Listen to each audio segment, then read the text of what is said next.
علیکم ورحمۃ اللہ تعالی وبرکاتہ۔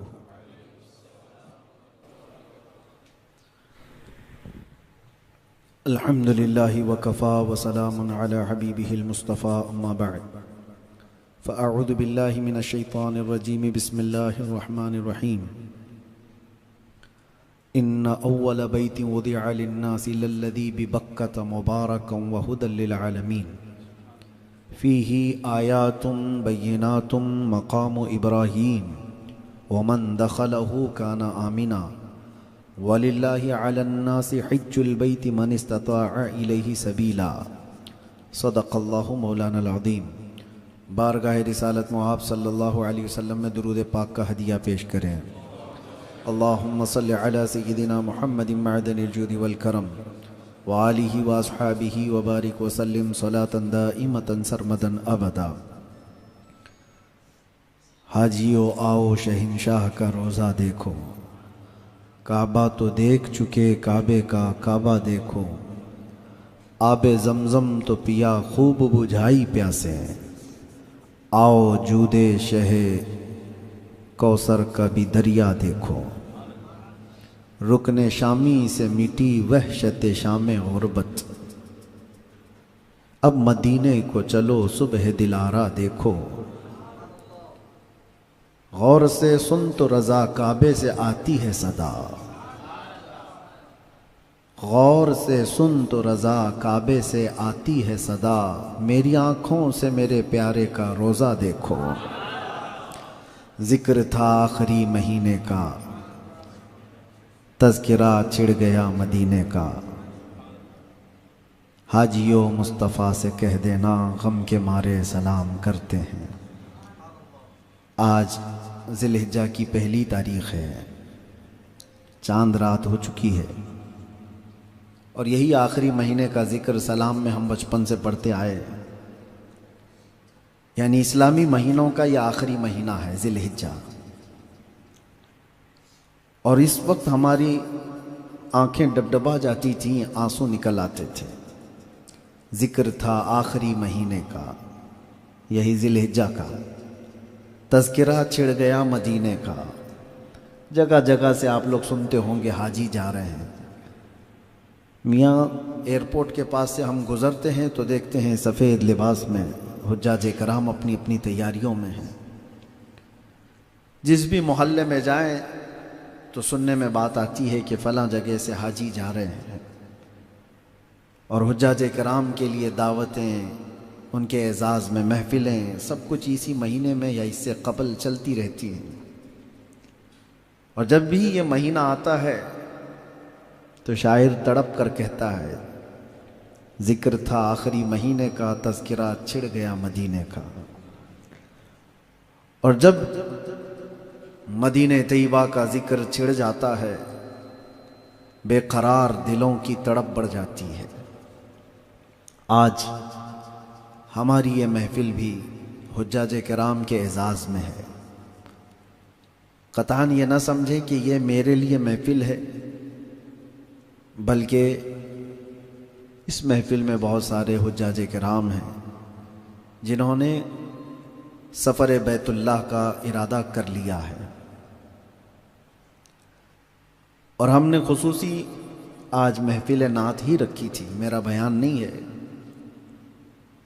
اس لیے کہ ان کے نعتیں سنتے ہیں تو دل کے اندر حضور پاک صلی اللہ تعالیٰ علیہ وسلم کے دربار میں پہنچنے کی تڑپ بڑھ جاتی ہے۔ قاری حنیف رضا صاحب برکاتی سے آپ اور دیگر ہمارے مداحان رسول سے سن رہے تھے، سب نے اپنے اپنی مد بھری آواز میں بارگاہ مصطفیٰ تک ہمیں پہنچانے کا بھرپور مزہ دیا۔ اعلیٰ حضرت فاضل بریلوی کو سن رہے تھے آپ۔ اعلیٰ حضرت کو سمجھنے کے لیے، ان کے اشعار کو سمجھنے کے لیے اعلیٰ دماغ بھی چاہیے ہوتا ہے۔ نعتوں کو آج کے زمانے میں علماء بھی نہیں سمجھ پاتے تو عوام کی بات تو چھوڑیں۔ آپ سن رہے تھے اعلیٰ حضرت کا سفر نامہ، شکر خدا کہ آج گھڑی اس سفر کی ہے، جس پر نثار جان فلاح و ظفر کی ہے۔ اس میں اعلیٰ حضرت نے اپنی ایک کرامت کا اظہار کیا ہے۔ شعر کا میں مفہوم بتا کر کے پھر آگے آپ کے سامنے عرض کرتا ہوں، کیونکہ ابھی حنیف رضا صاحب نے جو پڑھا اس میں ایک شعر انہوں نے پڑھا، ایک شعر نہیں پڑھا ہے۔ جو قصیدہ ہے اعلیٰ حضرت کا وہ سفر میں جانے سے قبل اعلیٰ حضرت نے لکھا ہے۔ آپ نے سنا ہوگا ابھی، گرمی ہے تپ ہے درد ہے کلفت سفر کی ہے، ارے وہ ناشکر دیکھ عزیمت کدھر کی ہے۔ اسی میں میں آپ کو پہلے فارسی کے کچھ چیزیں بتا دیتا ہوں، پھر آپ خود ہی سمجھ جائیں گے۔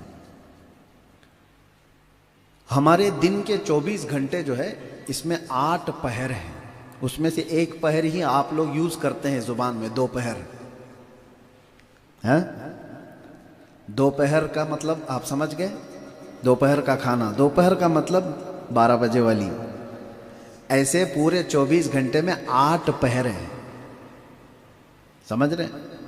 وہ 2 پہر ہے، مطلب دوسرا والا پہر ہے، اس سے پہلے ایک پہر ہے، اور 2 پہر کے بعد جو شام آتی ہے اس کو سے پہر کہتے ہیں۔ سے پہر، چہار پہر، پہر کا مطلب جو ہے ایک پارٹ، بات سمجھ میں آئی؟ تو 24 کو اگر آپ 8 میں ڈیوائیڈ کریں گے تو 3 گھنٹے کا ایک پہر ہوتا ہے تقریباً، ٹھیک ہے۔ اس کے علاوہ کچھ اور بھی چیز میں آپ کو بتاتا ہوں۔ فارسی میں جو گنتی ہے نا،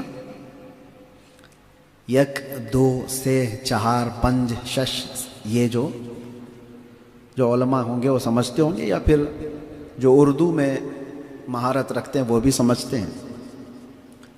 بست کہتے ہیں 20 کو۔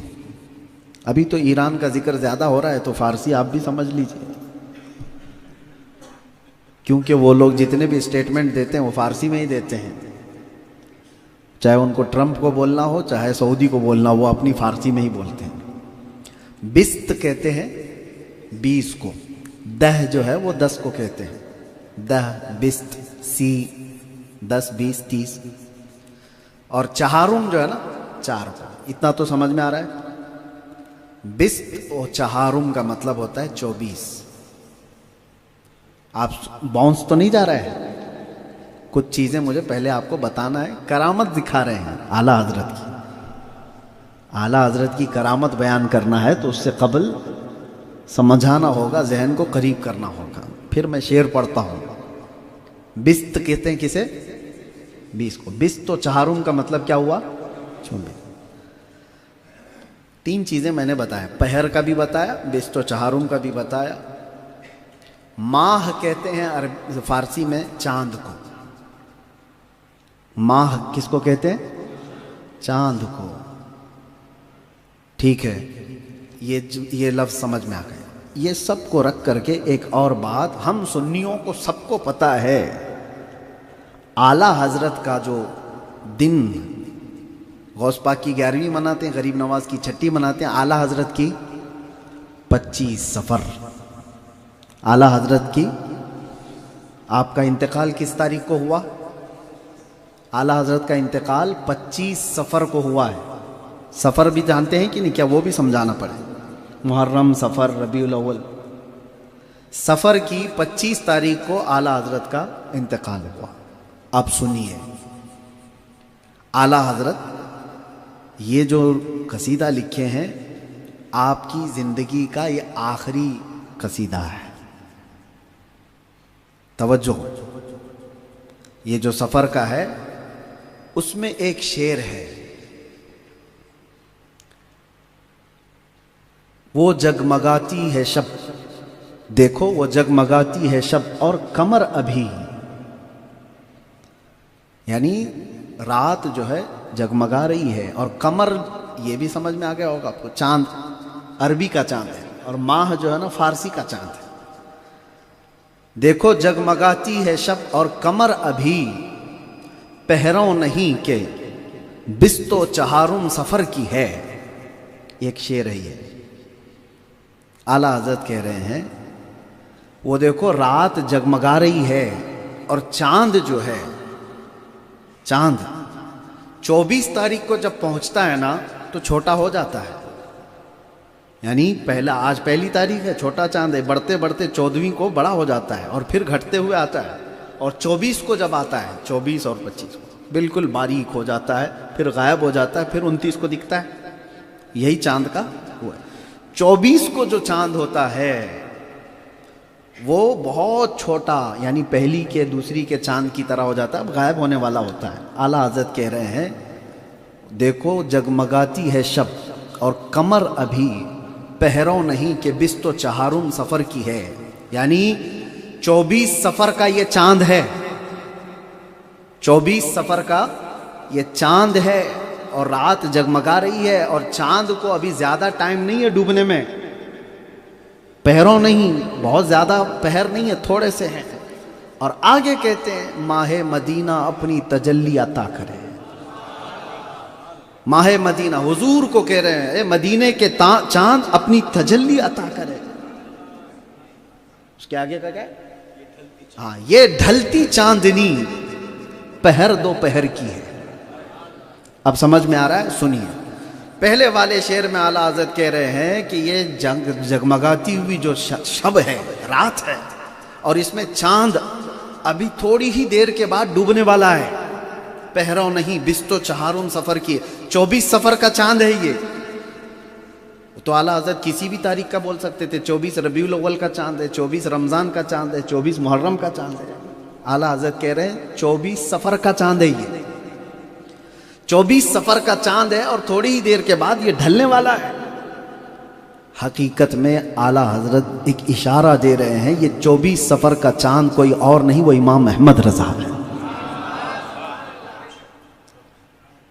خود ہے. پہروں نہیں بست و چہارم سفر کی، یعنی یہ 24 سفر کا چاند ہے، ابھی ڈھلنے والا ہے. اور پوری دنیا نے دیکھا 25 سفر کو وہ چاند ڈوب گیا.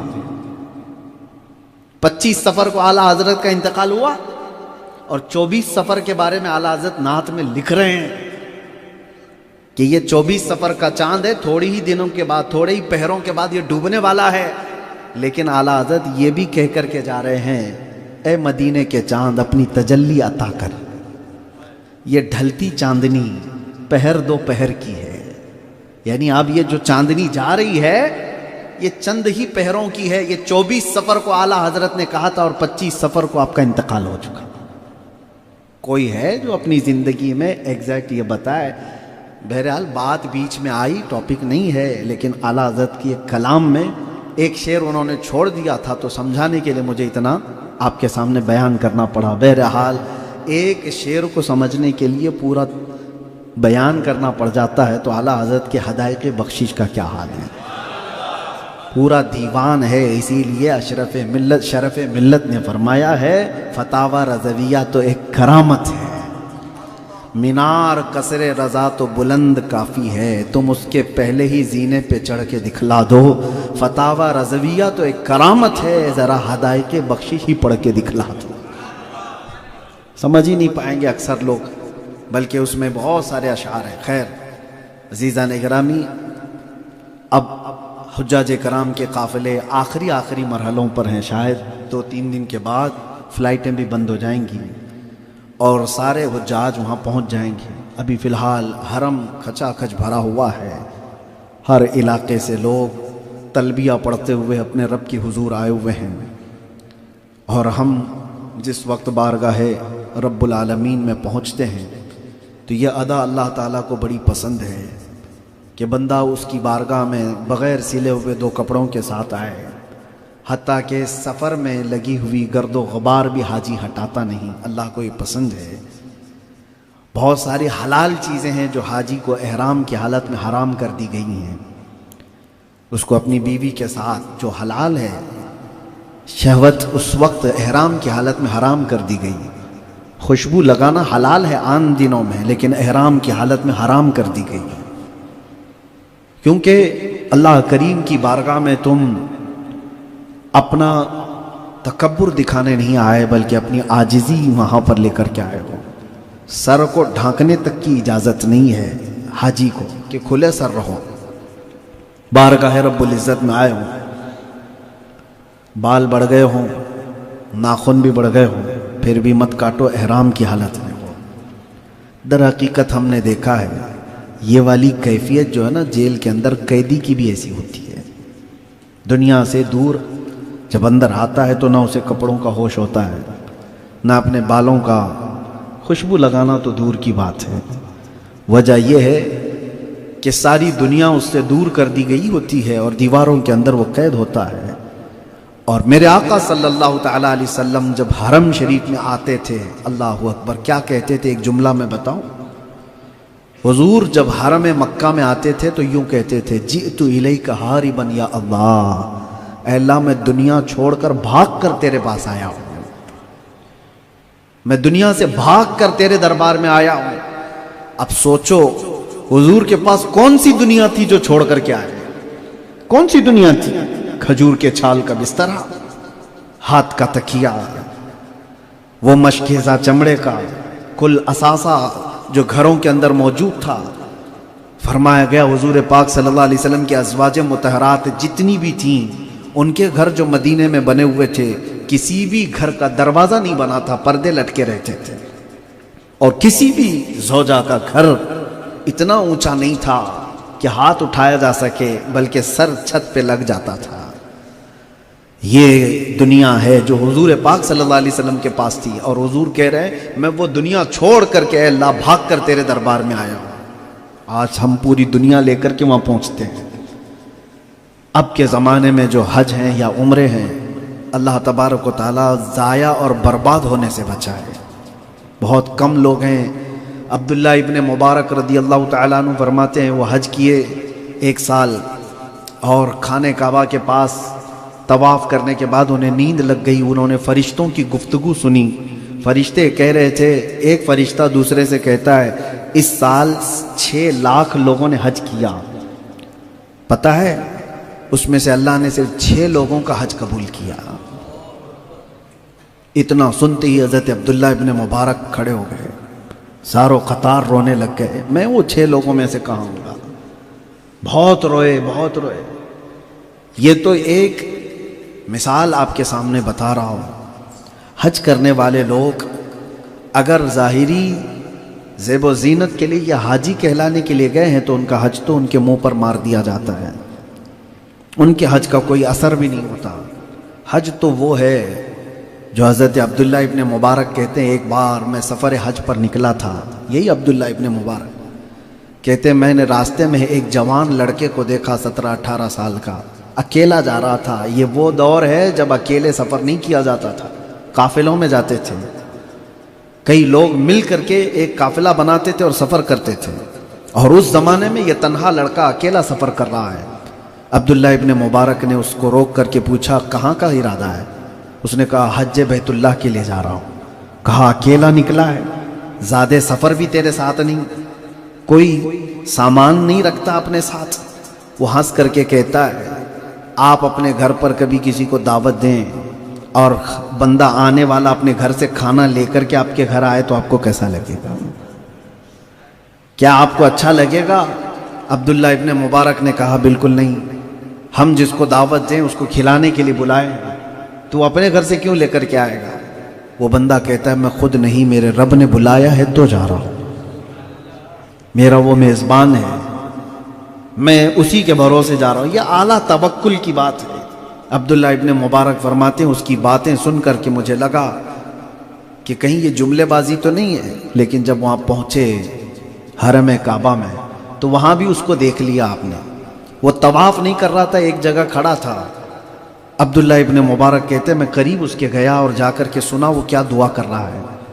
وہ دعا یہ کر رہا ہے اے رحمان، دنیا کا تو نظام یہ ہے جب کبھی کوئی اپنے گھر میں کسی کو بلاتا ہے تو میزبان گھر پہ موجود ہوتا ہے، مہمان کے آنے کے وقت میزبان گھر پہ موجود ہوتا ہے، اور تو مجھے بلایا ہے، میں تیرے بلاوے پر آیا، اور یہاں میں کعبہ دیکھنے نہیں تجھے دیکھنے آیا۔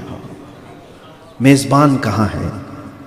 وہ نظریں اٹھاتا تھا اور بار بار یہ کہتا تھا کہ تو بلایا ہے اور میں تیرے دربار میں آیا ہوں، میں تیرے لیے آیا ہوں، تو کہاں ہے؟ یہ کہتے کہتے وہ رونے لگا تو ابن مبارک فرماتے ہیں کعبے کے پاس ایک بجلی سی چمکی اور یہ دیکھا اور تیزی سے چیخ مارتا ہے فزت برب الکعبہ، رب کعبہ کی قسم میں اپنی مراد کو پہنچ گیا، غش کھا کر کے گر گیا۔ عبداللہ ابن مبارک کہتے ہیں میں جلدی سے زمزم لے کے آیا اور اس کو پلانے کے لیے کہ بے ہوش ہو کر گرا تھا، لیکن جب اس کا ہاتھ پکڑ کر کے دیکھا تو اس کا جسم ٹھنڈا ہو چکا تھا، روح نکل چکی تھی۔ کچھ وہ لوگ ہیں جو حرم کعبہ میں گئے تو صرف خالص اللہ کے لیے گئے، اور آج کے دور میں لوگ سفر کرتے ہیں تو وہاں کے کھانے پہلے چاہیے، وہاں کے ہوٹل پہلے چاہیے، وہاں کے آرام آسائش ساری چیزیں چاہیے۔ اس دور میں کیا نہیں ملتا، ساری چیزیں ہیں۔ سفر کتنا آسان ہے، 4 گھنٹے میں ادھر سے ادھر پہنچ جاتے ہیں۔ حضور صدر الشریعہ رحمۃ اللہ تعالی علیہ بہار شریعت جنہوں نے لکھا، بھی آج سے 70 سال پہلے کی بات کر رہا ہوں، صرف 70 سال پہلے کا جو حج کا سفر ہے بہار شریعت میں آپ دیکھیں، جدہ سے مکہ جانے تک کا جو سفر آپ نے لکھا ہے 3 دن کا تھا۔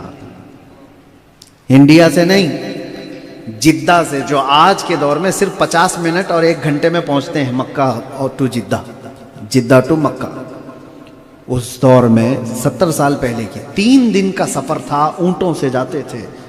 صدر الشریعہ نے لکھا ہے کہ جب چڑھان آئے تو حاجی کو پیچھے کی طرف آ جانا چاہیے اونٹ کے، اور جب آگے کی طرف آ جانا چاہیے، اور اونٹ جب نیچے کی طرف اتر رہا ہو تو پیچھے کی طرف آ جانا چاہیے، بیچ میں کوہان ہوتی ہے، گرنے کے چانسز نہ ہو۔ یہ سارا سفر میں پڑھ رہا تھا تو حیرت ہوتی ہے، آج سے صرف 60-70 سال پہلے والے جو حج کرتے تھے، ٹینٹ لگاتے تھے مکہ میں، خیمے لگائے جاتے تھے اور چولہے لگاتے اور وہیں پکاتے اور کھاتے تھے۔ 6-6 مہینے کے سفر کے بعد تو وہ واپس لوٹتے تھے۔ آج کے دور میں نہایت ہی سہولیات ہیں، آرام ہے، آسائش ہے، میں اس کے خلاف نہیں ہوں۔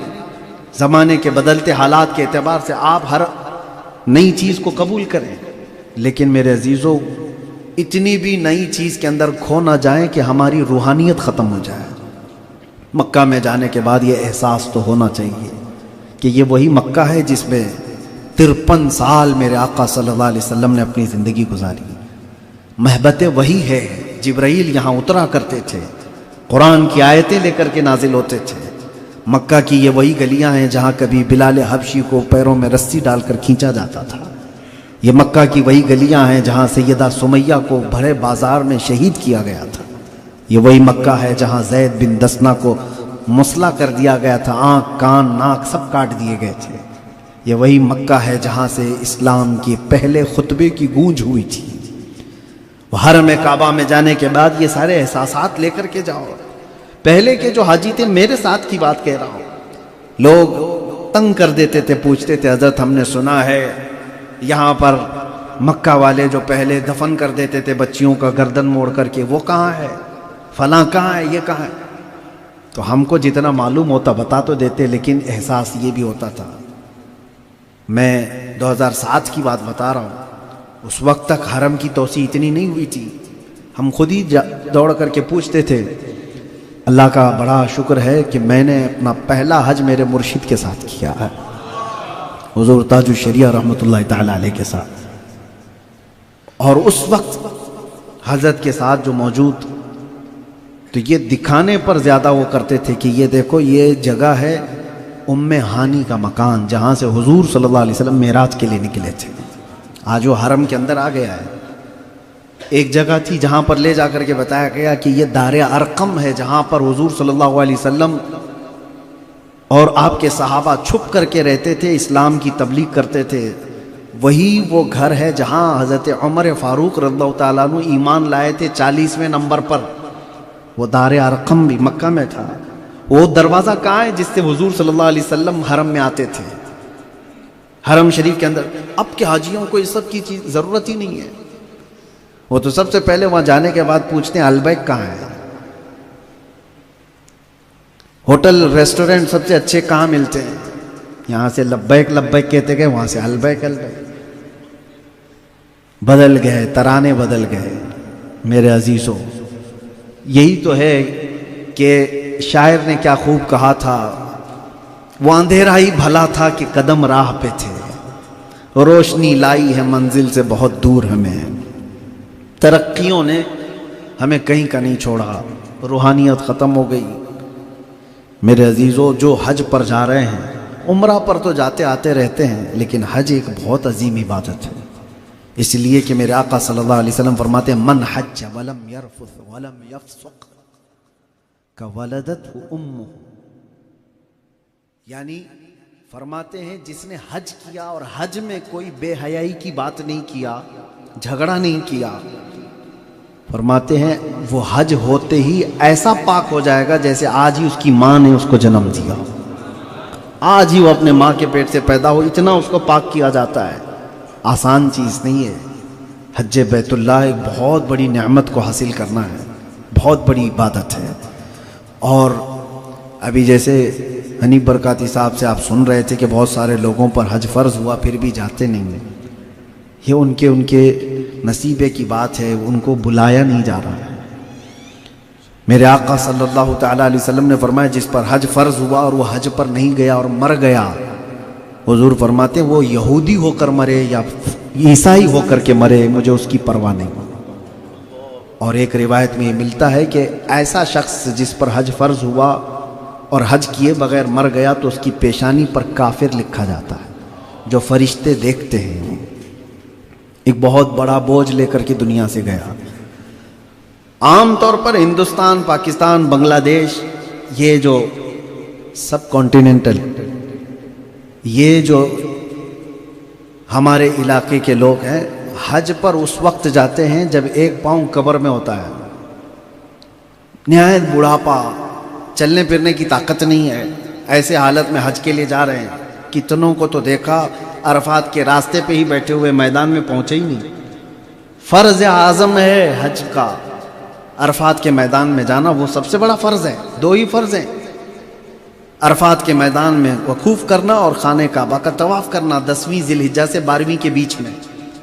نہیں جا پائے، ہم کہتے ہیں حاجی صاحب چلو عرفات کا میدان وہاں ہے، کہا بس ہو گیا، تھک گئے، اللہ معاف کر دے گا۔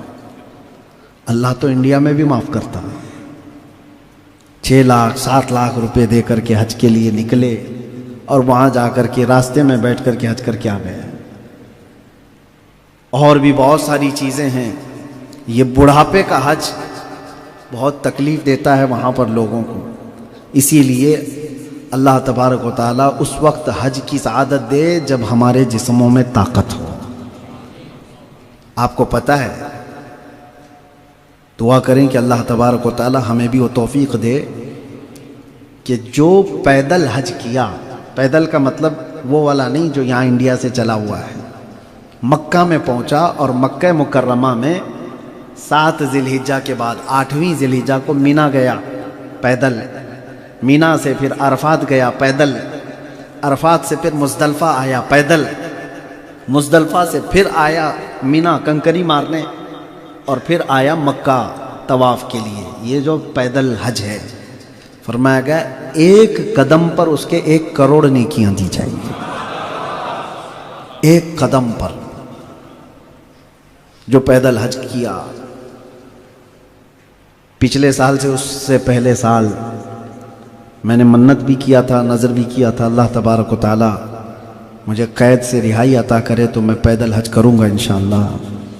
پچھلے سال ممکن نہیں ہو سکا کیونکہ حالات کچھ سعودی گورنمنٹ کی طرف سے ایسے بن گئے تھے کہ انہوں نے تقریباً 50,000 انڈین حاجیوں کا کوٹا ہی منسوخ کر دیا تھا۔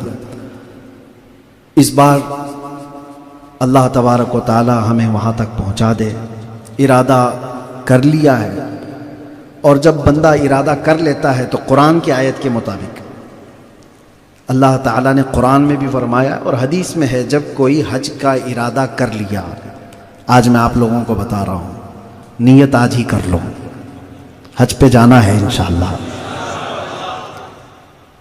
اور ایک نیت ہوتی ہے جیسے ابھی انشاءاللہ زور سے کہہ دی ہے، کیا بول رہے تھے تو ہم نے بھی انشاءاللہ کہہ دیا ہے، کیونکہ بازار میں نعرے لگانے والے بہت ہوتے ہیں۔ نیت جو ہے دل کے ارادے کا نام ہے، آج ہی سے ارادہ کر لیا، اور ارادہ کیسے پتہ چلتا ہے؟ عمل سے۔ آج ہی گیا گھر پہ 100 روپے رکھ دیا، کہا میں نے حج کا ارادہ کیا ہے 100 روپے، آپ کو پتہ ہے 100 روپے حج کی قیمت میں لگتے کچھ نہیں، 6-7 لاکھ کا سفر کا خرچہ ہے، لیکن ارادے پر 100 روپے ہی رکھ دیا ہے تو عمل سے ظاہر ہو گیا کہ اس نے نیت کر لیا ہے. اب پلس میں ہو ہمیشہ، بیچ میں اگر کبھی موت ہو گئی نہیں پہنچ پایا، حدیث میں ہے اس کی طرف سے اللہ تبارک و تعالیٰ ایک فرشتہ پیدا کرتا ہے جو قیامت تک ہر سال اس کی طرف سے حج کرتا رہے گا. حج کا ارادہ کیا اور نہیں جا پایا، مر گیا، تو میں یہ کہتا ہوں کہ فائدے میں ہو نیت کر کے بیٹھو، فائدے میں ہو. جو حج کا ارادہ کیا اور بیچ میں اگر موت بھی آ گئی تب بھی وہ بونس کے ساتھ ہی ہے. اللہ تبارک و تعالی ہمارے لیے آسانیاں عطا فرمائے. اور حج تو حج ہے، لیکن اصل اس کا جو مغز ہے وہ بارگاہ مصطفیٰ میں پہنچنے کے بعد ہے. من زار تربتی وجبت شفاعتی. حضور پاک صلی اللہ علیہ وسلم نے فرمایا جس نے میری قبر کی زیارت کی اس پر میری شفاعت واجب ہے. بہت سارے آج کے زمانے میں وہابی لوگ بھی ہیں، وہ کہتے ہیں کہ مدینہ جانا ضروری نہیں ہے، حج فرض ہے، حج فرض ہے، فرض آپ ادا کر لو.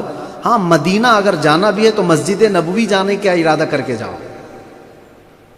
معاذ اللہ کیسے بغض اور عداوت تمہارے دلوں کے اندر ہے.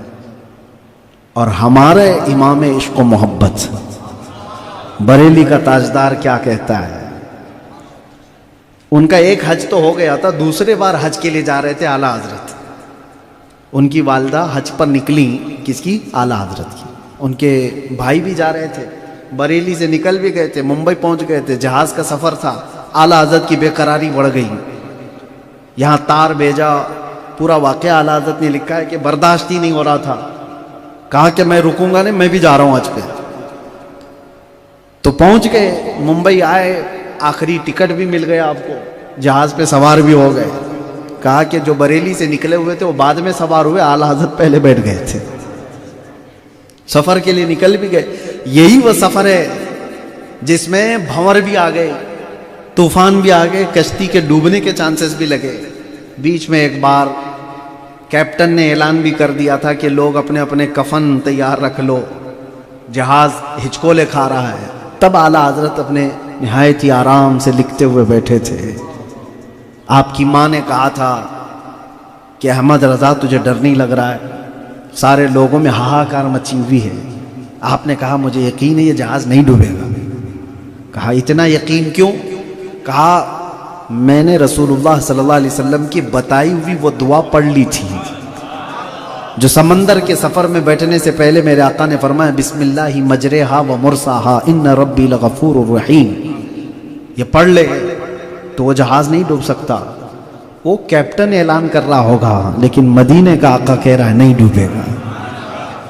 اور اس وقت اعلیٰ حضرت نے اسی سفر میں یہ لکھا تھا آنے دو یا ڈبو دو اب تو تمہاری جانیں، کشتی تمہیں پہ چھوڑی لنگر اٹھا دیے ہیں. اور دیکھا دنیا نے وہ کشتی نکلی بھی بھنور سے اور جدہ کے ساحل پر پہنچی بھی.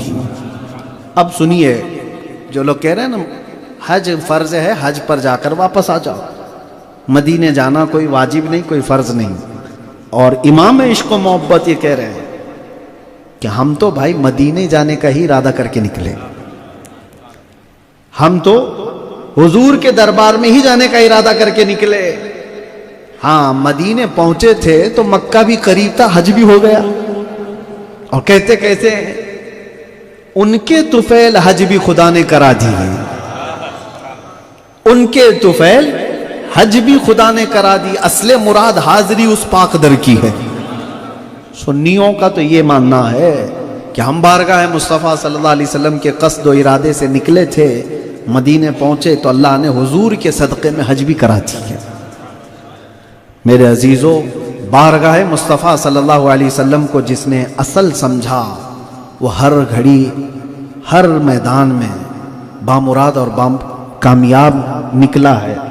اور جن لوگوں نے حضور پاک صلی اللہ علیہ وسلم کو چھوڑ کر کے یہ سمجھا کہ صرف حج سے سب ہو جائے گا، بے ان کے واسطے خدا کچھ عطا کرے، ہاشا غلط غلط، یہ ہوس بے بسر کی ہے. یا رسول اللہ خلق کے حاکم ہو تم، رزق کے قاسم ہو تم، جو ملا تم سے ملا، جو ملا تم سے ملا، تم پہ کروڑوں درود۔ حضور کو چھوڑ کر کے اگر کوئی کہے بارگاہ مصطفیٰ صلی اللہ تعالیٰ علیہ وسلم میں، بس میں ابھی گفتگو سمیٹتا ہوں۔ سنا ہے کہ امیروں کا ایک قافلہ حج کے لیے گیا تھا، اور امیر لوگ، پیسے والے لوگ، کوئی نہ کوئی خادم ساتھ میں لے کے جاتے ہیں، اور ویسی خدمت مل جائے تو کیا کہنے، امیروں کے لیے خدمت کرنے ہی کے لیے، لیکن سفر کس چیز کا مل جاتا ہے۔ تو ایسی ہی کچھ بڑے پیسے والے لوگ نکلے تھے حج کے لیے، اور اس میں ایک غلام بھی ساتھ میں تھا، غلام کا نام تھا برا۔ سنیے توجہ سے، حج ہو گیا اور حج غلام نے بھی کر لیا۔ پیسے کس کے؟ امیروں کے۔ ہوتا ہے نا، ابھی بھی ٹور والے جاتے ہیں تو شیف کو ساتھ میں لے جاتے ہیں، باورچی کا بھی ہو جا رہا ہے، خدمت کرنے کے لیے جو گیا اس کا بھی ہو جا رہا ہے۔ لیکن امیروں کی ایک، ان کے کچھ چونچلے ہوتے ہیں، کسی پر احسان کیا تو جتا بھی دیتے ہیں۔ مکہ سے وہ مدینے آئے تو چھیڑ خانی کر رہے تھے ایسی ہی، تو غلام برا سے ان امیروں نے، حاجیوں نے کہا، برا تو بھی حج کر لیا ہمارے ساتھ؟ کہا ہاں میرا بھی حج ہو گیا۔ بلا ارے ہمارے پیسوں سے حج کیا ہے، ہم تو اپنے کمائے ہوئے پیسوں سے حج کیے ہیں، تیرا قبول ہوا کہ نہیں ہوا کیا پتا، تو فیلی بن کر کے آیا تھا، تو ٹانٹ مارنا۔ اس غریب بندے کے دل پر یہ بات لگی، اس نے کہا قبولیت کی کیا آپ کو پروف دینا ہوگا، ہوا ہے کہ نہیں ہوا کیسے پتا چلے؟ یہ تو بات مذاق میں چل رہی تھی۔ ان امیروں نے کہا دیکھو ہم تو مدینے آئے ہیں، حضور پاک صلی اللہ تعالیٰ علیہ وسلم کی بارگاہ سے ہی قبولیت کی سند ملتی ہے۔ تو انہوں نے اتنا تانا تو مارا اور بیچ دیا۔ اب وہ غلام تو غلام ہے، اور جب کوئی اڑ جاتا ہے بارگاہ مصطفیٰ میں، حضور کی بارگاہ میں کوئی کھڑا ہو جاتا ہے، ارے حضور تو اپنی قبر سے نکل کر کے اس کو بالمشافہ زیارت بھی کرا دیتے ہیں۔ پیر مہر علی شاہ کو نہیں دیکھا؟ بارگاہ مصطفیٰ میں گئے تھے تو تڑپ تڑپ کر کے یہ کہہ رہے تھے کہ یا رسول اللہ میں کھلی آنکھوں سے آپ کو دیکھنا چاہتا ہوں، اور روتے روتے، یہی اعلیٰ حضرت کا بھی تھا، غلام جب اڑ جاتے ہیں اپنے دل کی تمنا کے ساتھ تو وہ پھر حضور کو منا لیتے ہیں۔ کتے مہر علی کتی تیری ثنا گستاخ اکھے کتی جا اڑیاں، یہ کب کہا تھا انہوں نے؟ بارگاہ مصطفیٰ میں تعریف کرتے ہوئے کہ یا رسول اللہ آپ کا چہرہ ایسا، آپ کے لبہائے مبارک ایسے، آپ کا دہن ایسا، دکھا تو دو۔ سبحان اللہ، ما اجملک ما اکملک ما احسنک۔ آپ اپنا زیارت کراؤ، نہیں ہوئی زیارت تو کیا کہا؟ اپنے آپ کو کوسنے لگے، کتے مہر علی کتے تیری ثنا، تو کہاں کا مہر علی، اور تیری ثنا، تیری تعریف کتنی وقعت رکھتی ہے، اور گستاخ اکھی کتی جا اڑیاں، کہاں جا کر کے اڑ گئی؟ تیری آنکھیں ہیں کیا دیکھنے کے قابل؟ مدینے سے نکلے تھے، بدر کے راستے میں ایک وادی حمرا آتی ہے، عصر کی نماز پڑھے، اور عصر کی نماز جلدی میں پڑھ رہے تھے، سفر میں، سنت نہیں پڑھے، فرض پڑھ کر کے سلام پھیرے تو وہاں ایک بوسیدہ دیوار کے پاس حضور کا دیدار کر لیا، میرے آقا سامنے نظر آئے، اور کہا مہر علی تو کب سے میری سنت چھوڑنے لگ گیا؟ اور پھر حضور کو جو دیکھا تھا تو پھر حضور پاک صلی اللہ تعالیٰ علیہ وسلم کے چہرے مبارکہ کو جو دیکھا تھا، تب پیر مہر علی شاہ نے وہ ہو بہو چہرہ دیکھ کر کے کہا تھا مکھ چند بدر شاشانی ہے، متھے چمکے لاٹھ نورانی ہے، کالی زلف تے آنکھ مستانی ہے، مخمور اکھیں ہن مد بھریاں، پنجابی میں پورا نقشہ اتار کر۔ تو میں یہ کہہ رہا تھا، اور اعلیٰ حضرت نے کہا تھا یا رسول اللہ دیکھنا چاہتا ہوں، ان کو بھی نہیں ہوئی، دن بھر کتنے دن رہے، اور اس کے بعد پھر اعلیٰ حضرت نے بھی یوں ہی کہا تھا، کوئی کیوں پوچھے تیری بات رضا، تجھ سے کتے ہزار پھرتے، اپنے آپ کو کہا تیری کیا وقات ہے، تیری کیا قیمت ہے، کوئی کیوں پوچھے تیری بات رضا، تجھ سے کتے ہزار پھرتے ہیں۔ بارگاہ مصطفیٰ میں جب تڑپ کر کے یہ کہا تھا تو پھر مزار مبارکہ کے پاس جب آئے، حضور کی زیارت وہیں پر ہوگی، بیداری کی حالت میں ہوئی تھی، تب پھر اعلیٰ حضرت نے دیکھا تو کہا تھا پیش نظر وہ نو بہار، سجدے کو دل ہے بے قرار، روکیے سر کو روکیے، ہاں یہی امتحان ہے۔ جب میرے آقا عطا کرنے پر آئے کسی کو کچھ عطا کرے۔ اب بات چل رہی ہے وہ برا غلام کی جو حج پر گیا ہوا ہے اور امیروں نے چھیڑخانی کی ہے، کہا تیرا حج ہوا بھی ہے کہ نہیں پتہ نہیں۔ تو ایسا غلام دوڑتے ہوئے بارگاہ مصطفیٰ میں آ گیا اور کہا یا رسول اللہ، آپ کے غلام کی عزت کی بات ہے، غریب کی بات ہے، میرا حج قبول ہوا کہ نہیں ہوا کیا پتہ، آپ کچھ ارشاد فرما دیں۔ لوگ کہتے ہیں وہ قبر سے کیا مانگتے ہیں، عاشقوں سے پوچھو وہ ہر چیز مانگتے ہیں۔ حضور کے دربار میں کھڑا روتا رہا۔ بزرگوں نے فرمایا قبر کے پاس سے ایک چٹھی برآمد ہوئی جس پر یہ لکھا ہوا تھا برا بری من النار، برا غلام جہنم سے آزاد ہے، اس کا حج قبول ہے۔ وہ سارے امیروں نے دیکھا کہ یہ تو بارگاہ مصطفیٰ سے ملی ہوئی چٹھی، اس کو کہا کہ ہم نے کیوں تانا مارا اس کو، اب تمہارے حج کا کیا پتا، یہاں تو اب پکی مہر لگی ہوئی ہے۔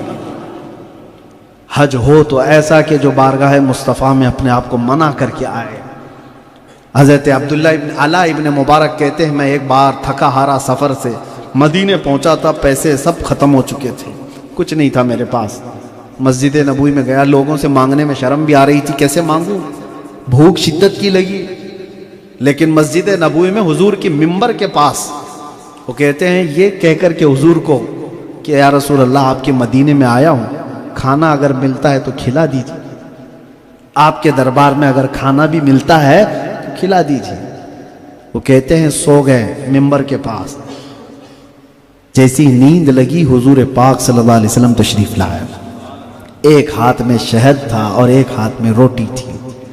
حضرت ابن مبارک کہتے ہیں حضور نے فرمایا تو مدینے میں آیا بھوکا ہے، یہ لے کھا لے۔ حضور ان کو روٹی اور شہد، یہ خواب کی بات ہے، خواب میں کوئی بھی بندہ کچھ بھی دیکھ سکتا ہے، خواب کی بات ہے۔ روٹی کو شہد میں لگا کر کے حضور کا عطا کیا ہوا، حضرت ابن مبارک کہتے ہیں میں کھا رہا تھا اور بڑے مزے کی غذا تھی۔ عصر کا وقت ہوا، مؤذن نے پاؤں پکڑ کے کھینچا اور کہا مسجد میں سو رہا ہے، اب عصر کا ٹائم ہو گیا، اذان کا وقت ہو چکا ہے۔ یہ جھنجھلا کر کے اٹھے تو کہتے ہیں آدھی روٹی اور شہد میرے ہاتھ میں ابھی بھی موجود تھا۔ خلق کے حاکم ہو تم، رزق کے قاسم ہو تم، یا رسول اللہ جو ملا تم سے ملا، تم پہ کروڑوں درود۔ ان عقیدوں کے ساتھ جو بندہ حج کا سفر کرے گا اس کا ایمان تازہ ہو کر کے آئے گا، اور جو مرے ہوئے بجھے ہوئے دلوں کے ساتھ جاتا ہے۔ عمرہ میں آپ لوگوں کو پتہ نہیں ہوگا، جو عمرہ کے سفر پہ گئے ہوئے ہیں یہ اتنے وہاں پر جو چھوڑے ہوئے کتے ہیں اتنے نہیں ہوتے، حج میں جو ہے ہر بس میں ہر قافلے میں گھس کر کے آتا ہے، اتنی بڑی چٹیاں لے کر کے آتے تھے حج کے سفر میں تبلیغ کرنے کے لیے۔ اولیاء سے مانگنا شرک، مزاروں پہ جانا شرک، وسیلہ لینا شرک، حضور کے بارگاہ میں یا کہہ کر پکارنا شرک، لمبی چٹیاں لے کر بسوں میں گھس کے آتے تھے، پوری کی پوری طاقت اس پر جھونکتے تھے۔ اب تو گئے، ان کے باپ بھی گئے، وہ بھی گئے، کیونکہ ریال کا دور ختم ہو چکا ہے، اب ایران کا دور آ رہا ہے۔ تو شاید ہو سکتا ہے وہ تبلیغ کرنے والے اب ایران کی تبلیغ کریں گے، کیونکہ وہ پیسوں کی تبلیغ کرنے والے لوگ ہیں۔ ہاں ان کو پیسے دو تو پہلے سعودیوں کے پیسوں پر پلتے تھے، یہ شرک وہ شرک وہ شرک یہ شرک کرتے تھے، اب ایران دے گا تو ادھر بھی ماریں گے ادھر بھی ماریں گے، ماتم بھی کریں گے۔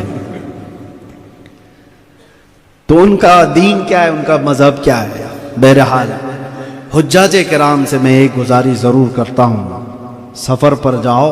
اکثر لوگوں کو یہ کہہ کر کے گمراہ کیا جاتا تھا ارے تمہارے انڈیا میں یہ سب چلتا ہے، یہاں آؤ دیکھو مکہ میں کیا ہے، مدینے میں کیا ہے، یہ دیکھو اتنے بڑے مکہ میں اتنے بڑے مدینے میں جہاں لاکھوں لوگ آتے ہیں، اماموں کو دیکھو، ان کی نمازوں کو دیکھو، ان کی قراتوں کو دیکھو۔ کچھ لوگ تو بیچارے اسی میں پاگل رہتے ہیں، کیا قرات ہے۔ ہاں مائک ایسے لگے ہوئے ہیں کہ دل کے اندر اتر رہی ہے۔ میرے آقا نے 1400 سال پہلے بیان فرمایا، حضور فرماتے ایک دور آئے گا کہ قرآن کی تلاوت کرنے والے اتنے اچھے انداز میں آئیں گے، وہ قرآن تلاوت کریں گے ان کی حلق سے نیچے قرآن نہیں جا رہا ہوگا۔ حضور نے فرمایا ہے تم صرف ان کی حسین آوازوں کو دیکھ کر کے پیچھے پاگل ہوئے جا رہے ہو کہ ان کی خیرات تو دیکھو ہمارے ہاں. ارے مائک کے اور ساؤنڈ سسٹم کے بھی بہت سارے کمالات ہیں, نیو ٹیکنالوجی کے بھی کمالات ہیں. بہرحال وہ جتنی بھی سریلی آواز میں پڑھے ہمیں اس سے کوئی لینا دینا نہیں. سب سے پہلا معیار ہے سینے میں عشق مصطفیٰ ہے یا نہیں. جو بندہ یہ کہتا ہو میرے آقا صلی اللہ علیہ وسلم کے ماں باپ جہنم میں ہیں اور پھر وہ حرم کے مصلی پہ کھڑا ہو کر کے پڑھا ہے, ہمارے لیے وہ کوئی امام نہیں, ہمارے لیے وہ اقتداء کا اہل نہیں. میرے عزیزو, یہ تمام چیزیں حجاج کرام کو جب ہم بتاتے ہیں تو ان کو ایسا لگتا ہے کہ یہ دقیانوسی باتیں, پرانے خیالات ہیں. سب سے پہلی چیز اپنے ایمان کو مضبوط رکھو. حضور پاک صلی اللہ تعالیٰ علیہ وسلم کی عزت اور ان کی عظمت اور ان کی محبت, بھیڑ کیا کر رہی ہے اس سے کوئی لینا دینا نہیں.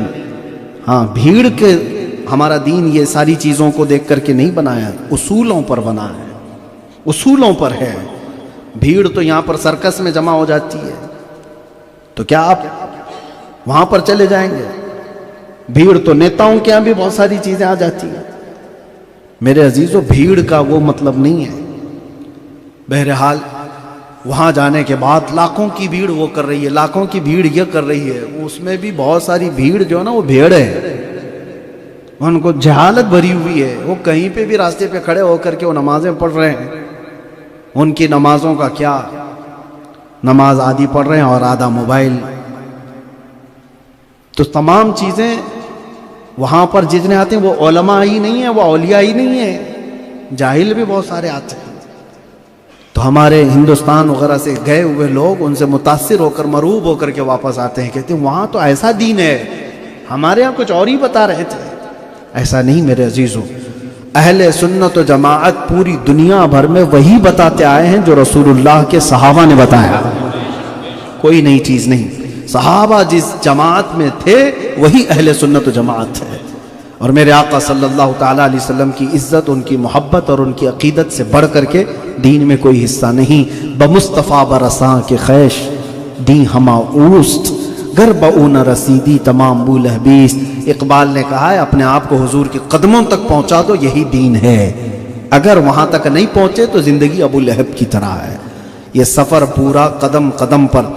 اور حاجیوں سے دو جگہ پر جو مسئلے ہوتے ہیں, ایک مکہ میں جھگڑا کرنا اور ایک ہے مدینے میں کسی چیز کو عیب لگانا.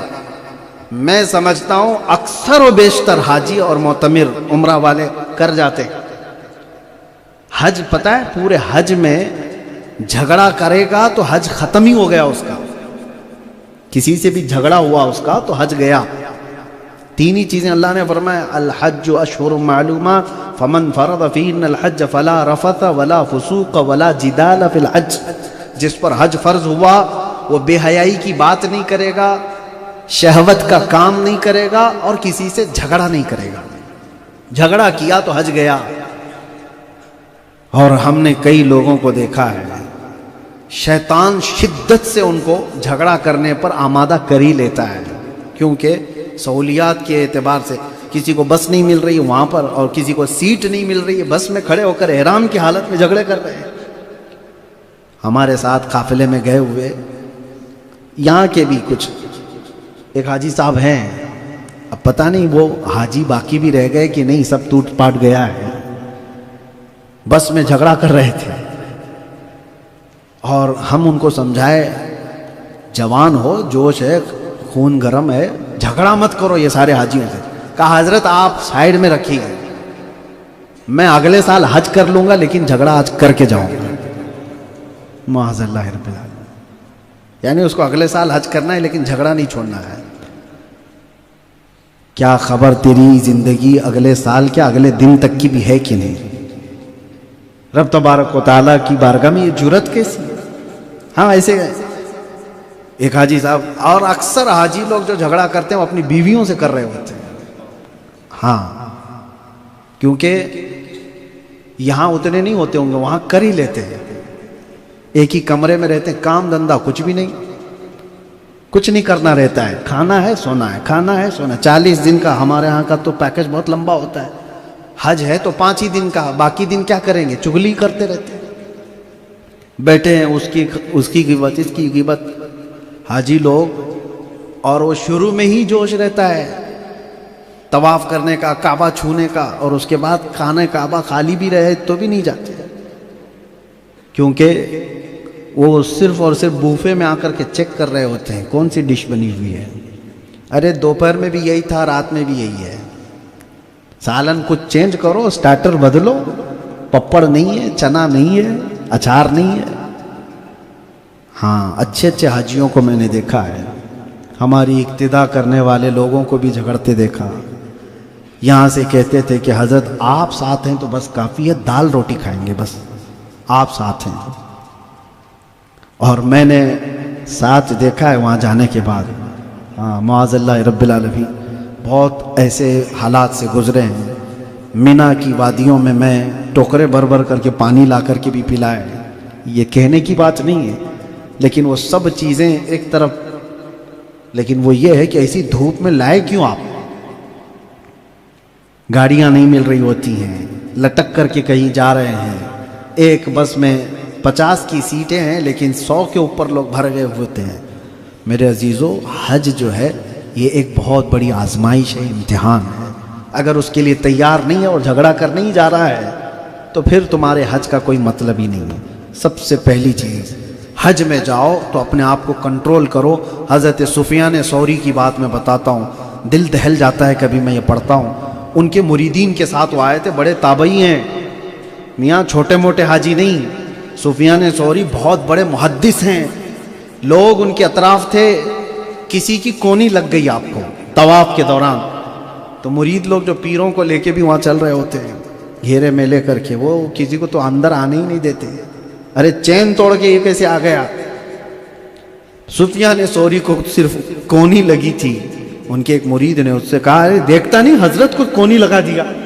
حضرت سفیان ثوری نے اپنے شاگرد سے کہا، خاموش ہو جا، میں تو لات کھانے کے لائق تھا، یہاں صرف ہاتھ لگا ہے۔ اتنے بڑے محدث وہ کہتے ہیں، مجھے تو لاتوں سے یہاں مارا جانا چاہیے تھا، میں تو صرف ہاتھ لگا ہے مجھ کو۔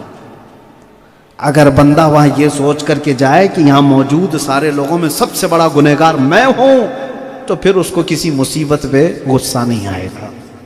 دوسری چیز، مدینے میں وہاں کی کسی چیز کو عیب نہ لگائیں۔ موسم کتنا گرم ہے، ٹھنڈی بہت کڑاکے کی چل رہی ہے، پھاڑ دے رہی ہے۔ موسم کے متعلق جس نے کہا گیا کہ اس نے مدینے کی لذت کو ختم کر دیا، مدینے کی روحانیت کو اس نے ختم کر دیا۔ ایک بہت بڑے بزرگ ہیں، وہ مدینے میں آئے، دوپہر میں کھانا کھائے، گرمی کے دن تھے، دہی کھانے میں تھا، انہوں نے دہی دینے والے سے کہا کہ شاید باسی ہو گیا ہے، دہی کھٹا لگ رہا ہے زیادہ۔ کھائے کھانا اور سو گئے۔ شام کو خواب میں میرے آقا صلی اللہ علیہ وسلم کی زیارت ہوئی، لیکن حضور اس حالت میں آئے کہ چہرہ سرخ تھا۔ تو یہ بزرگ کہتے ہیں میں ڈر گیا حضور کا یہ چہرہ دیکھ کر، کہا کہ یا رسول اللہ کچھ خطا ہوگی؟ حضور نے فرمایا فوراً تو میرے مدینے سے نکل جا، جہاں تجھے میٹھا دہی ملتا وہاں چلا جا، تو نے میرے مدینے کی دہی کو کھٹا کہا۔ حضور پاک صلی اللہ علیہ وسلم کو یہ پسند نہیں، اسی لیے وہاں کے بازاروں میں بھی جانے کے بعد کہا گیا ہے کہ لوگوں سے وہاں نہ بھیڑیں، مدینے والوں کا ادب و احترام کریں۔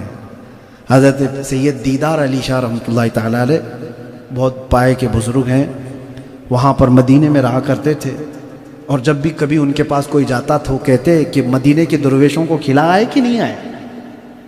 ہمارے ایک بڑے بزرگ عالم دین ہیں، وہ کہتے ہیں کہ میں نے پوچھا حضور مدینے کے درویشوں کو کیا کھلاؤں، کہاں ہیں، کہاں ملیں گے؟ وہ ہنسنے لگے کہ کیسا سنی ہے مدینے کے درویش اس کو نہیں معلوم، کیسا سنی ہے مدینے کے درویش اسے نہیں معلوم۔ تو لوگ پیچھے پکڑ کر کے لے آئے، حضرت کو کہا آپ کو نہیں پتا، ہم بتاتے ہیں، مدینے میں جتنے بھی کتے اور بلیاں ہیں حضرت ان کو درویش کہتے ہیں۔ اور حضرت سید دیدار علی شاہ رحمۃ اللہ علیہ فرماتے ہیں تمہارے ہاتھوں سے اگر وہ کتے اور بلیوں نے کچھ کھا لیا تو سمجھ لو کہ تمہاری حاضری قبول ہے، کہ تم حاضر ہو چکے ہو۔ ان کا ادب و احترام کرنے کے لیے کہا گیا ہے۔ آج بھی جاؤ، لائیو کوئی چیز دیکھنا ہو آپ کو، چیلنج کے ساتھ کہتا ہوں، مدینے میں ہزاروں نہیں لاکھوں کی تعداد میں کبوتر ہیں، اور وہ کبوتر جہاں بیٹھتے ہیں وہ تو بیٹ کرتے ہی ہیں، ہزاروں کی نہیں لاکھوں کی تعداد میں وہ جہاں پر بھی ہوں گے وہ بیٹ کرتے ہیں، لیکن پورے مسجد نبوی میں اور حضور کے گنبد پر ایک کبوتر نے بھی کبھی بیٹ نہیں کیا، کبھی آپ کو نشان تک نہیں ملے گا۔ ارے کبوتر تو بے زبان جانور ہی تو ہے، بے عقل ہے، لیکن حضور کے دربار میں مسجد نبوی میں ان پرندوں کا بھی ادب آپ دیکھیں۔ اور اسی لیے بعض بزرگوں نے کہا وہاں جو جانور ہوتے ہیں ان کو صرف جانور مت سمجھو، وقت کے قطب اپنے آپ کو اس حالت میں وہاں پیش کرتے ہیں۔ ان بارگاہوں کا ادب و احترام ہو۔ حجاج کرام، اللہ تبارک و تعالی ہر قدم پر آپ کی حفاظت فرمائے، آپ کے صدقے میں اللہ تعالی ہمارا سفر بھی آسان فرمائے۔ ہمارے کچھ حجاج کرام یہاں پر موجود ہیں، ان کی آپ گلپوشی بھی فرما دیں۔ حجاج کے اعزاز و اکرام کے لیے محفل منعقد کرنا اور ان کی عزت افزائی کرنا یہ اچھا عمل ہے، لیکن حاجیوں کے لیے میں کہتا ہوں اچھا عمل ہے، آپ خواہش مت کریں کہ مجھے لوگ چادر پہنائیں، آپ خواہش مت کرو کہ لوگ مجھے ہار پہنائیں اور آنے کے بعد حاجی سے کم پکارا تو بھڑک جائیں، غصہ کریں۔ شادی کے کارڈ پہ تو الحاج کیوں نہیں لکھا؟ تو مطلب آپ پورے حج جو ہے وہ شادی کے کارڈ کے لیے کیے تھے، حاجی کے لیے؟ آپ کی خواہش نہ ہو، اللہ تعالیٰ اتنی عزت عطا فرمائے گا۔ ہمارے محلے کے حاجی صاحب ہیں،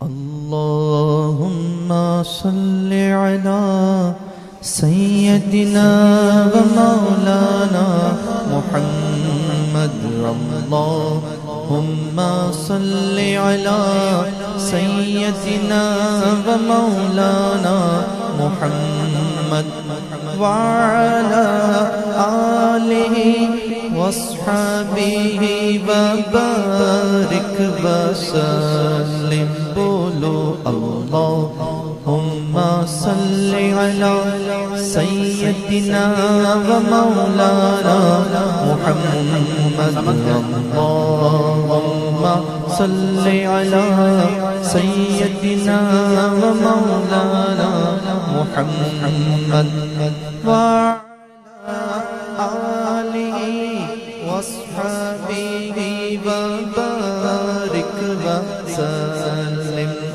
اللہم سیدنا و مولانا محمد، اللہم صلی علی سیدنا و مولانا محمد،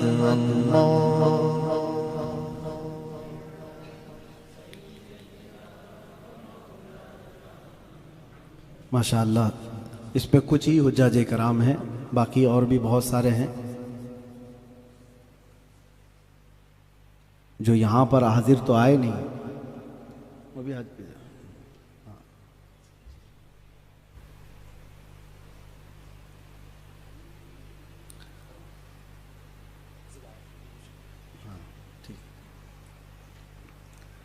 اللہ تبارک و تعالیٰ ان کے سفر کو آسان کرے۔ بڑی تمنا اور بہت ساری خواہشوں کے بعد یہ سفر ملتا ہے۔ ایک جو ریئل چیز ہوئی تھی ممبئی کی،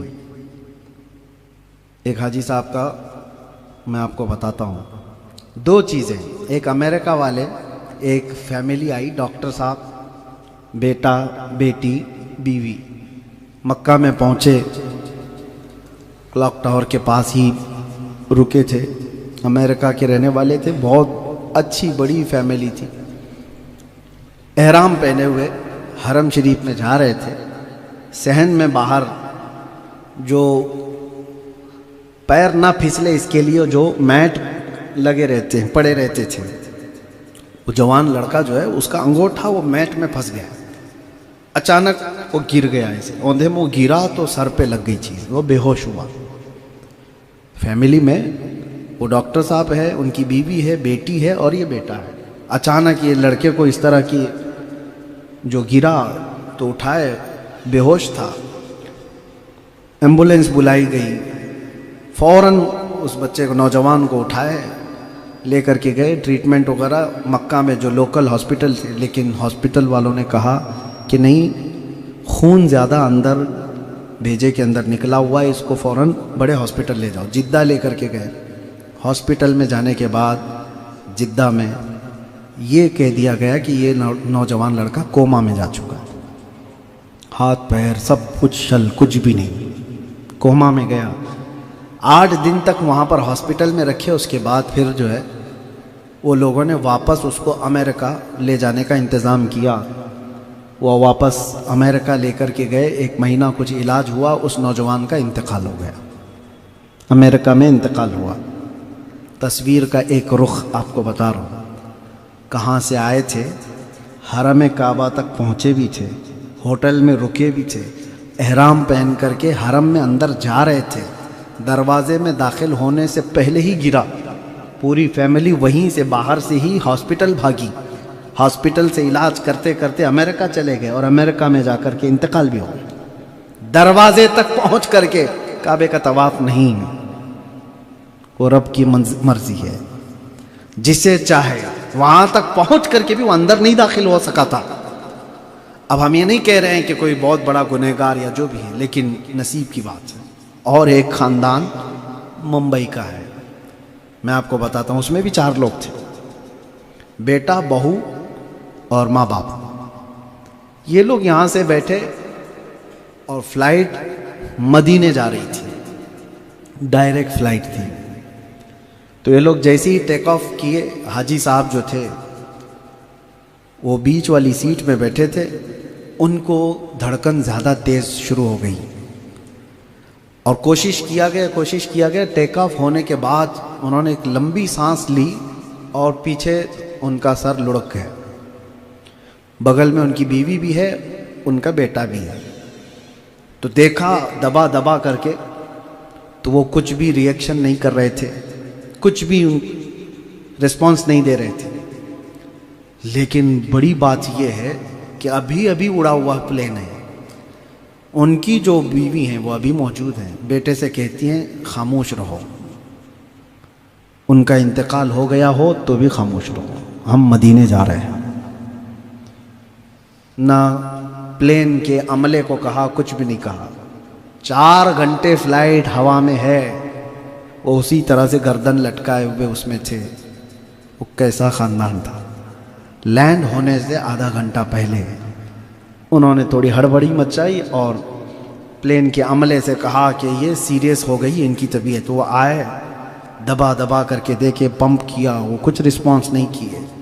تو لینڈ ہوتے ہوتے پلین سے نیچے خبر دے دی گئی کہ ایمرجنسی ہے اس فلائٹ میں، ایک حاجی ہے، اس کی سانسیں رک گئی ہیں۔ جیسے ہی فلائٹ لینڈ ہوئی، ایمبولینس وہیں قریب میں آ گئی، اندر ہی ایئرپورٹ میں۔ ان کو اسٹریچر پر لایا گیا، ایمبولینس میں ڈالا گیا، پھر لے کر کے گئے، یہ لوگ فیملی بھی ساتھ میں گئی۔ باہر آنے کے بعد ہاسپٹل میں جیسے ہی ان کو داخل کیا گیا تو ڈاکٹرز نے کہا یہ پچھلے 4 گھنٹے پہلے ہی دم توڑ چکے ہیں۔ گھر والوں کو تو معلوم تھا، لیکن وہ تو ایک پروسیس کے اعتبار سے جو کچھ بھی فارمیلٹی تھی پوری کی گئی، اور مدینے میں غسل ہوا، کفن ہوا، جنت البقیع میں دفن، روح یہیں نکلی تھی، دفن مدینے میں ہوا۔ اور ایک بندہ وہ تھا جو حرم کعبہ کے پاس پہنچا تھا، گرا بھی وہیں تھا، ہوش بھی وہیں گیا تھا، لیکن اس کے باوجود موت امریکہ میں جا کر ہوئی، دفن وہاں ہوا۔ یہ بڑے کرم کے ہیں فیصلے، یہ بڑے نصیب کی بات ہے، جسے چاہا اپنا بنا لیا، جسے چاہا در پہ بلا لیا۔ بارگاہ مصطفیٰ میں عرض ہے مولا کریم، تیرے حبیب پاک صلی اللہ علیہ وسلم کے صدقے ہم سب کو حج مقبول نصیب فرما، اور جتنے حاجی حج پر جا رہے ہیں ان کے حج کو قبول فرما لے۔ اے کریم خدا، ان کے حج میں آسانیاں عطا فرما، گناہوں سے بچا، آنکھوں کی حفاظت عطا کر، زبان کو طہارت عطا کر، اور یہاں جتنے حاضر ہیں اور جتنے دور سے ہماری اس محفل میں شریک ہیں، رب العالمین سب کو مرنے سے پہلے مقبول حج نصیب فرما۔ تیرے دربار میں پہنچنا ہمارے سب کی قسمت میں لکھ دے، اور جب ہماری زندگی ختم ہونے کو آئے تو تیرے حبیب پاک کے دربار میں ہمارا آخری وقت گزرے۔ مولا ہماری آخری سانسیں جنت البقیع میں عطا فرما۔ وصلی اللہ تعالی علی خیر خلقہ محمد وآلہ واصحابہ اجمعین برحمتک یا ارحم الراحمین۔ نوجوانوں کو ترغیب دینے کے لیے میں بات کہہ رہا ہوں۔ آج جو حاجی ہیں ان میں سے ہمارے قافلے میں پٹیل صاحب بھی ہیں، سمت پٹیل کے ابا، وہ بھی حج پر جا رہے۔ پچھلے سال بھی آپ کا ارادہ تھا، اسی طرح سے ہمارے سرور صاحب، لیکن بات یہ کرنی ہے، ان کا جوان بیٹا ہمارا شاگرد بھی ہے، 2 سال سے اتنی محنت کیا کہ کسی نہ کسی طرح سے میرے ماں باپ حج پہ جائیں، ہونا یہی چاہیے۔ لیکن میں یہ بات اس لیے کہہ رہا ہوں، اکثر نوجوان جو اس عمر میں اپنے بزنس کے لیے، اپنی شادیوں کے لیے، اپنے تمام چیزوں کے لیے فکر مند رہتے ہیں اور اسی میں سب کچھ گھسے ہوئے رہتے ہیں، اس عمر میں اگر کوئی اپنے والدین کے حج کی تمنا کرتا ہے تو اللہ تبارک و تعالیٰ کی یہ خاص عطا ہے، اور اللہ تعالیٰ اس کی خدمت کو قبول فرمائے۔ اور میرے آقا صلی اللہ علیہ وسلم نے فرمایا، جس نے اپنی ماں کے ساتھ یا اپنے باپ کے ساتھ حج کیا یا ان کو کرایا، وہ ایسا ہی ہے جیسے اس نے میرے ساتھ حج کیا ہے۔